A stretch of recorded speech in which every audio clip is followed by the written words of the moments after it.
Welcome to the Parents at Work podcast, a podcast for parents who want to succeed at work while also raising children. My name is Lori Mihalich-Levin. I'm a healthcare lawyer, founder of a program called Mindful Return that helps employers to retain their new parent top talent. And I am mama to two wonderful redheaded boys who are now 9 and 11 years old. I am joined today by my co-host and amazing husband, Jason Levin. Hey there, Jason. Hi there, Lori. And hello there, amazing co-host and wonderful wife. Welcome, everyone. I'm the founder of Ready, Set, Launch LLC, where I'm a speaker, trainer, and coach. I advise executives on how to grow their professional services practice and make intentional career transitions. My debut book, Relationships to Infinity, The Art and Science of Keeping in Touch, is now available on Amazon and wherever you find books online. Thanks, Jason. So if you've been following along on this podcast, you know that we take a particular industry or sector or role and interview a couple of moms and a couple of dads in that particular area. And this month, we're interviewing moms and dads who are diversity professionals. If you haven't yet had a chance to listen to our conversation with Jaya Saxena and Kamila Knight, who are moms in diversity, we had a wonderful conversation. And we've had a great conversation with Ken Emo. We're now here to talk with another fantastic dad in diversity, Juan Otero. Over to you, Jason, to tell us a little bit about Juan. Yes, welcome, Juan. So Juan Otero serves as Senior Vice President of Diversity, Equity, and Inclusion at Comcast Corporation, where he leads DE&I initiatives across Comcast NBC Universal, focusing specifically on governance, public policy, and strategic employee engagement. His responsibilities include oversight of DE&I analytics, organizational alignment on the company's public policy positions with DE&I implications, broad activations of employee resource groups and related volunteerism platforms, and development of targeted DE&I workforce education and training. He also supports integration of DE&I into Comcast NBC Universal's community impact initiatives. Juan is married to his wonderful wife, Jalissa, and they have an active son, Julian, who is 5. Juan holds a JD from the Benjamin N. Cardozo School of Law and an MPA from American University. Welcome, Juan. Great to be here. Welcome to both of you. Yeah, glad to have you on. Yeah. So we always like to kick off by asking our guests to tell us a little bit about your own personal working parent story. How'd you wind up where you are in the working parent world? Well, how I wound up as a working parent. Married a little bit later to my wonderful wife, both hard-charging professionals. Met this wonderful, beautiful, smart, intelligent woman when it's an interesting story. Comcast had just acquired NBC Universal. She was running the Telemundo affiliate networks. Was having lunch at Art and Soul restaurant in DC with a mutual friend at another table. I was having lunch with a friend that she knew, and they introduced us. We're going to have a lot of work to do because we had the affiliate relationship, and we need to get to know each other just from a cadence of how we were going to work. I was doing external affairs at that time. So it was a work relationship and a corporate merger that really brought us together. And after that, it was just, we became fast friends. I'm convinced she was flirting with me, and I still have witnesses at that point. She denies it. But that's how we first met. As you go a little bit further, the professional relationship, we started seeing each other on the social set, just sort of the rubber chicken set, if you will, in DC. One thing led to another, and I just knew that she was perfect for me. And thank God for low standards, she settled. Fast forward, we had the light of our life, Julian. Amazing. I love how corporate merger turns into personal merger. That's a great story. It gets even more complicated, not to jump ahead, because at one point she went to the FCC. So it was a relationship that had a whole bunch of guardrails put on by federal ethics laws. So even though we were married, and she was, had the FCC oversight over Comcast Corporation. To be perfectly clear to all your listeners, she made sure that she had no oversight or involvement with any FCC proceedings around Comcast. But it did make for an interesting, hey, we're going to this event. I'll talk to my general counsel. You talk to your general counsel, and let's get a waiver so we can go have dinner together. So yeah, that was a process for a year and plus. Yeah. And she was very much pregnant with Julian at that point, by the way. That's funny. And probably not entirely uncommon in worlds like DC, where there are these sorts of conflicts that arise in lots of different roles. Yeah. How would you describe what it's like to be a parent who is working in diversity, equity, and inclusion?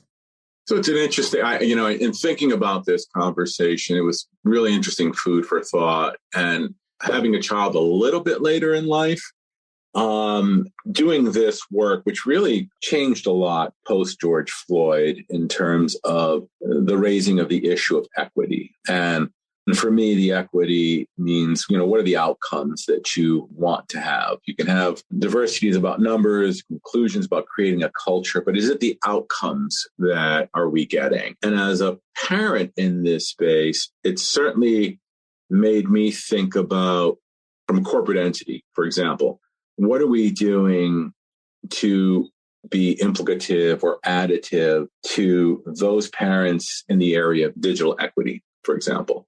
That's our sweet spot. That's where we're putting all of our energy, because it's about creating intergenerational wealth, but it's also creating about education and ecosystem. So I think that lens as a dad, coupled with just, frankly, my upbringing coming from the South Bronx and seeing, so many inequitable outcomes manifest every day on the streets of the South Bronx.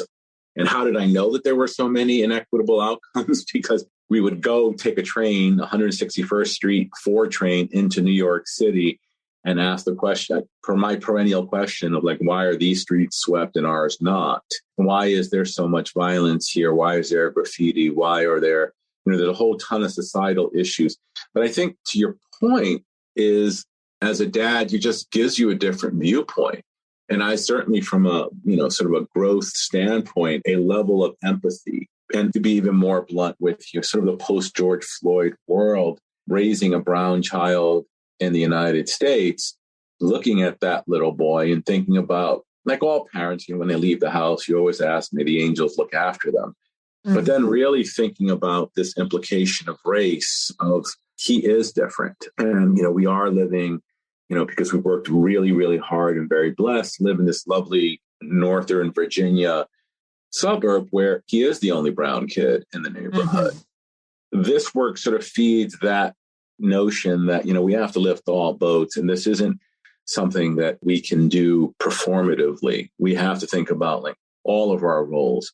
Again, from a Comcast standpoint, just focusing on what can we do to lift all boats through a digital equity lens, from a DE&I lens, from a workforce standpoint, how can we bring folks into the company and make sure we have an inclusive culture that makes sure they stay and thrive, much like I have. From a small business standpoint, our RISE program, how can we help small businesses? We do the big procurement plays because, we're a big company. We buy big things. We buy them in bulk. But what can we do to help those small businesses through grants, education, and so forth, who have been weathered like everyone else going through this COVID-19 recession?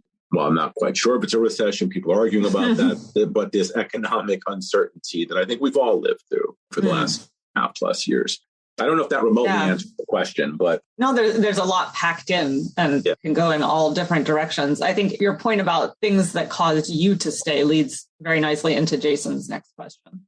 Yeah. And I love how you're talking about your own evolution at Comcast and how you talk about, how you see your own role now that Julian has been born.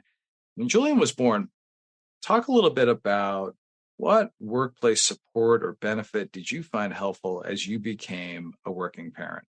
It's a wonderful company. I have to tell you that, when Julian came to us, we didn't know what the hell I didn't know what the hell they were doing. I wasn't quite sure even the questions to ask about. No one does. Yeah. When a baby arrives. Yes. Is there a family leave? Is there, what? Part of me was like, look, I've done my bit for King and Country for this place, 2 mergers, etc. It's like, how do I manage my day to day? And I had a wonderful boss that just said, here's what we have available. And we're going to make it work. Literally for the first 3 months of this process, make yourself available, follow whatever protocols, but your priority is going to be taking care of your baby and your wife. So the benefits are all great and the time off is all wonderful, but it was that culture. It was that sort of sense of it's okay to be vulnerable. It's okay to say, I don't know what the heck I'm doing here. And I'm afraid that, I'm either going to drop him or forget him, or I'm going to do something that's going to jar him for the rest of his life. Literally had sort of the, my God, what have I done moment? And just amazing bosses, amazing supporters who were just, you're going to figure this out every day, day by day. He's going to be fine. And, work is going to be fine. So it was a different kind of balance that I had, a new equilibrium, because you just don't realize how hard and heavy you're constantly going until you have something that reprioritizes your life. And that's what it did. Really hit the reset button for me. And luckily, I was in an atmosphere that allowed for that. I won't lie. It was like this moment of terror of like, what am I supposed to do? Who am I supposed to talk to? What are my benefits? How do I maneuver this? Will I be able to maintain, sort of a professional level that I've been at before, at the same time, never compromising on the time I need for my son? It's a balance, and I think all parents have to do this. It's literally, Jalissa and I have this conversation every day of like, how are we going to maneuver the day? How are we going to maneuver to make sure that he's getting what he needs? And sometimes that's a little bit her, and that sometimes it's a little bit me. Full disclosure, this morning, I was swamped. She dropped him off to his first day of camp, literally finding that kind of balance. But it's a constantly changing balance. As your little ones get bigger, as everybody knows, those challenges change. And those finding how to manage your ever evolving child is really something you've got to be thoughtful about. I think you're being true and you're being honest, when your child is born and there's all these different feelings and emotions that you have. And, the questions are, am I enough? Am I ready? And I'm heartwarmed that you're sharing your inner voice. And frankly, that's what a lot of people are feeling. And often Lori talks about winning the management lottery, where clearly your team and the people around you were super supportive of becoming a dad, of becoming a parent. Yeah. And that's special. That's really special. And Jason, that had such an imprint on me as I, am a people leader now with my team. And whether that's all the familial stuff, all of the, whether it's the births or the loss, it is that time off or whatever is going on the personal side. I really lean in on the how can we make this work? How can we make this easy for you? Because as important work as it is, it's just work. And we all prioritize those things. So it was passing forward that kindness as a people leader to my folks and just really trying to be empathetic. The situation is much more easily handled than folks realize. But it's not necessarily an FMLA, family leave, go fill out that form. Or maybe you can just take the next month off from home and we can play that by ear.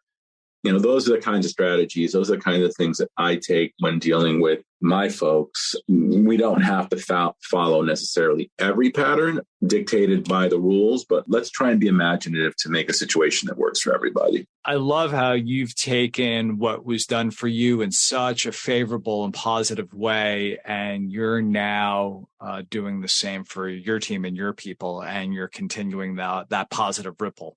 When we think about support and benefits, curious what supports or benefits then you have, but you think other parents might benefit from? That's a good question. Again, I felt like I had an abundance of riches in terms of those types of the scaffolding. I had the benefit of having my parents living on the other side of Arlington and an amazing mother-in-law that would pop down here on a dime. I'm trying to think of like what other opportunities or gaps we could fill in that we're lacking. Someone to give us time to sleep during the day. I don't know if we can actually have that. I missed my pillow too, Juan. I'm not being cheeky in the sense that, we're pretty much, I felt like we had a lot of scaffolding around here and we were pretty lucky about getting what we needed, except for not enough hours sleep in the day, but that goes away too. So I don't have a good one on that one, Jason. I just, I think, talking to folks about sort of your own wellness and your own sort of, it's okay. You're not going to have all the answers, and your little one's going to be okay. Availing myself of sort of those wellness opportunities that we have in the company, where you can talk to folks about like the stress points. How do you take care of your wife? How do you take care of your partner? How do you take care of your kid? But also, how do you take care of yourself? So you're not running yourself ragged, not going into the constant Catholic guilt that I'm just doing this all wrong. And so whether that's spiritual or whether that is just finding a neutral third party to shoot it out with, I think if I could go back, I think I would have given myself a little bit more grace in that space.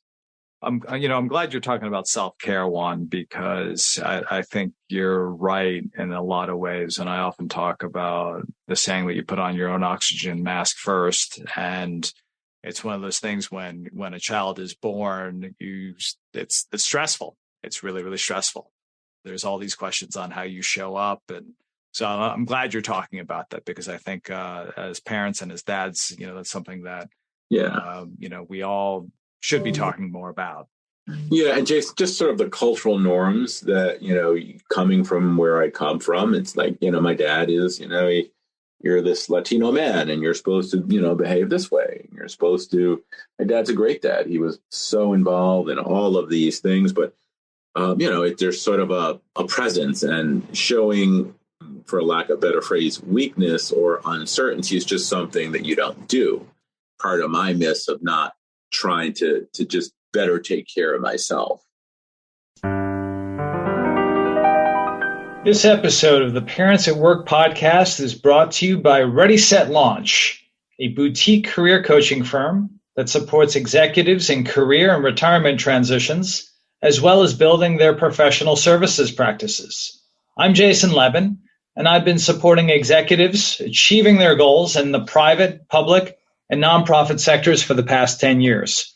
Based on those experiences, I decided to write a book called Relationships to Infinity: The Art and Science of Keeping in Touch. We say keep in touch, but we struggle to do so. I wrote this book so that my readers could have proven research-based tactics to keep in touch and reap all the benefits. I'm excited about this book, and I know that you will too. Head over to readysetlaunch.net or connect with me on LinkedIn to learn more about the book. Be happy to learn more about your goals and your organization and how there might be a fit.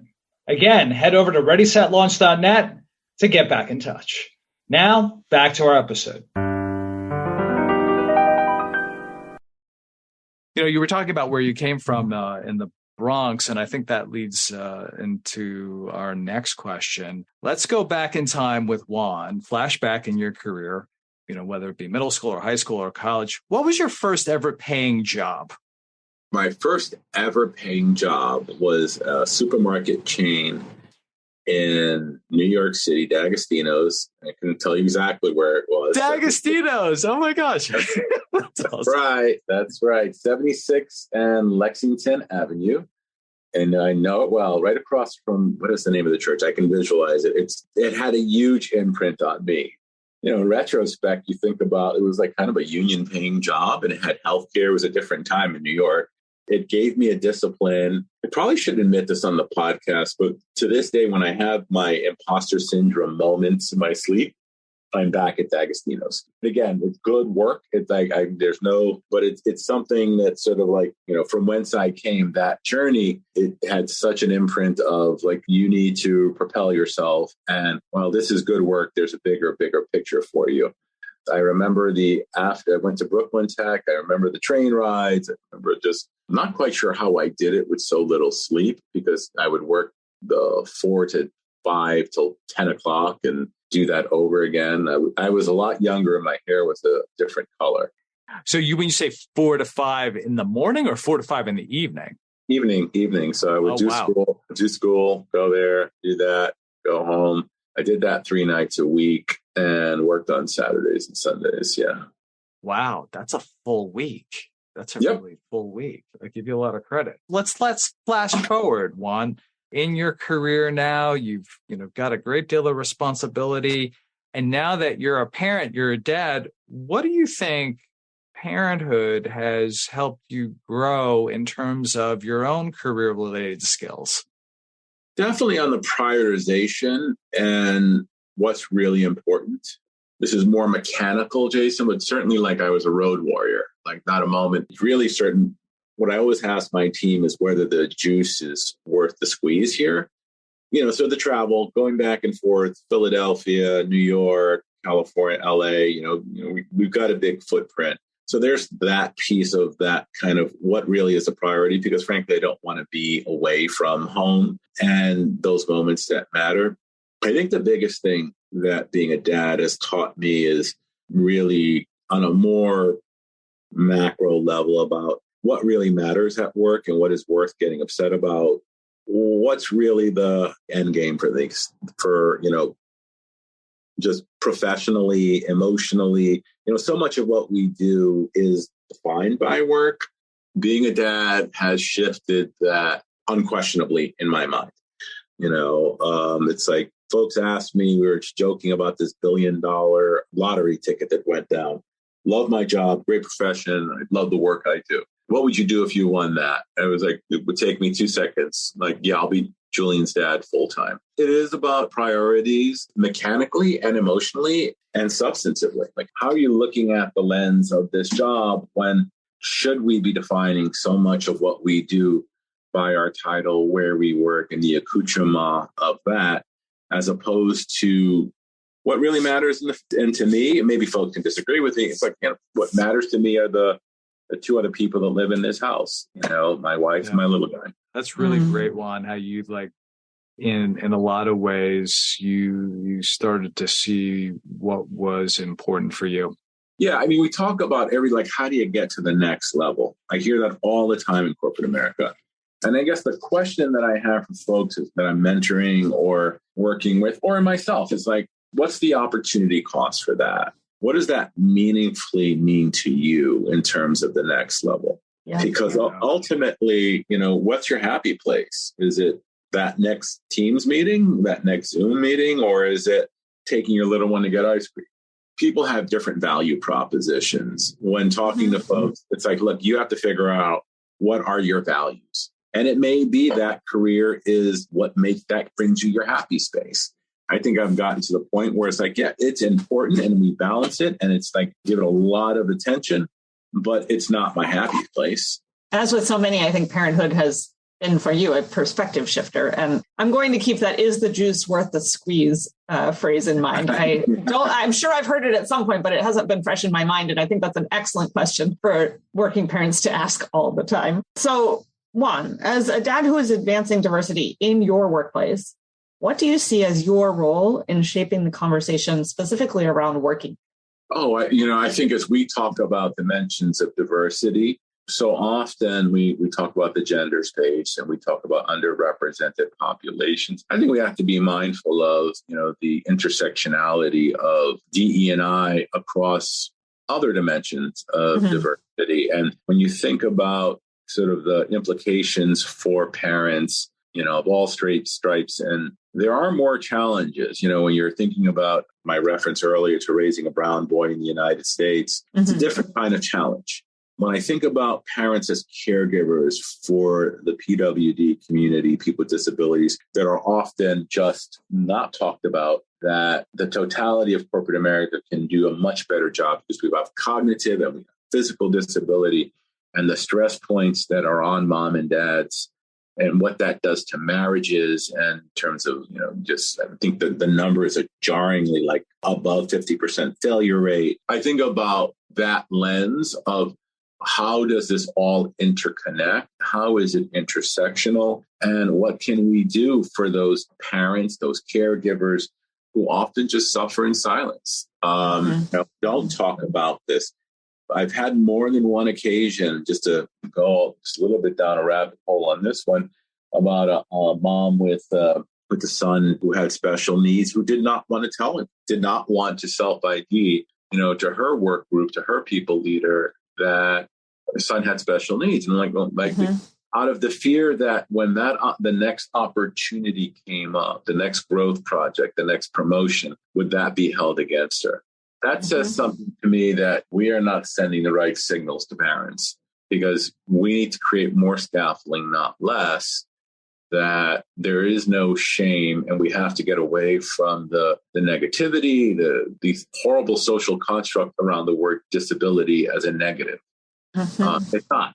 We're all different, and our brains may be wired a little bit, our physicality may be a little bit different, but we live in the 21st century, and we should account for that. Yeah, no, thank you for raising the issue of parents who have children with special needs. It's a topic we haven't talked about too much on this podcast, but one that I know in the Mindful Return community we care really deeply about. In fact, we have a program, a course that's specifically designed to bring parents together who are working parents who have children with special needs and provide them some supports. And, I've seen across the United States, there's been a rise in the number of parent affinity groups over the past, call it 7 years. But there's also been a rise even more recently in subgroups within those working parent groups, specifically for parents who have children with special needs, so that they can find one another and have those safe spaces to have these conversations. So thank you for highlighting that.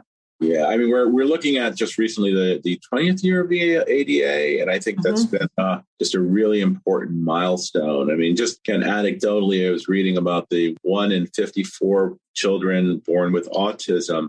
There is no outbreak of autism. I think we're diagnosing these kids and getting them the services that they need. I just, again, from a corporate standpoint, asking me what it means for my job, it's sort of the self-IDing of people to come forward, and challenge. Because as we all have our own prejudices, our own stigmas, our, cultural baggage, etc. But you can't have this sizable part of the population are dealing with these issues, and we're taking a view that they don't exist, or we're not giving enough resources to support them. So something that I'm obviously passionate about and working on, really we're revisiting our self-ID campaign, across the company, and putting dollars to it to ensure that folks do feel safe to put their hands up and get because that's how we can get to benefits, and that's how we can get to, that support group, Laurie, that you mentioned about, like, how do people, it's okay to talk about this. Unfortunately, we still have their mindset that it's not. Yeah, well, thank you for working toward destigmatizing the conversations.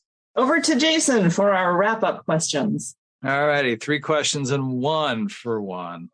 What's your number 1 best piece of advice for navigating life as a working parent, your number 1 book, and your number 1 piece of technology? So the first one's relatively easy. Take a deep breath.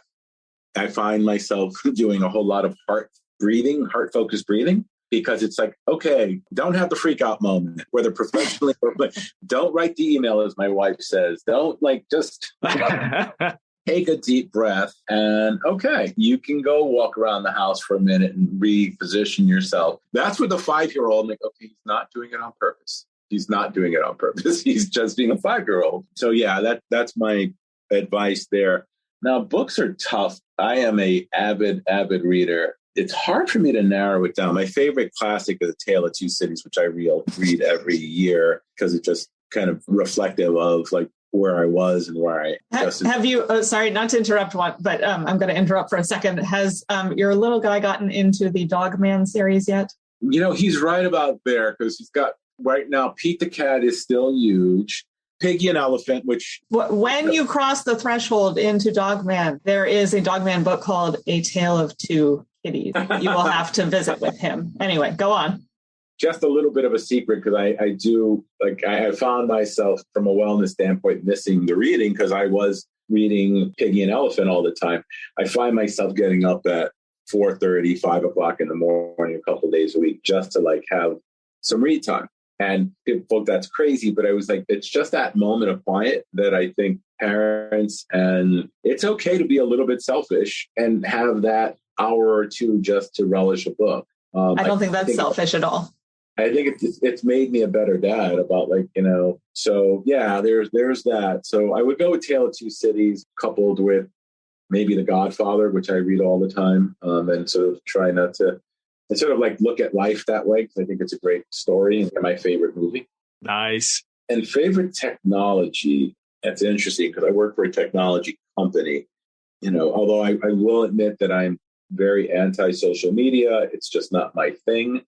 The sort of Facebook or all those sort of apps, I just think it's taken away from the human element in so many levels.